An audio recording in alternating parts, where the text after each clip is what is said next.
वाढू नका. हा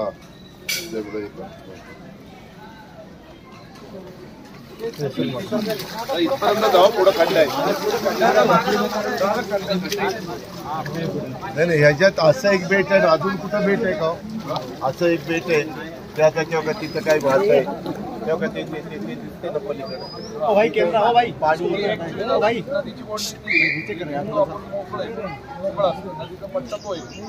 नदीचा पट्टा तो आहे, परंतु कमी पाणी असताना तेवढं पडतं.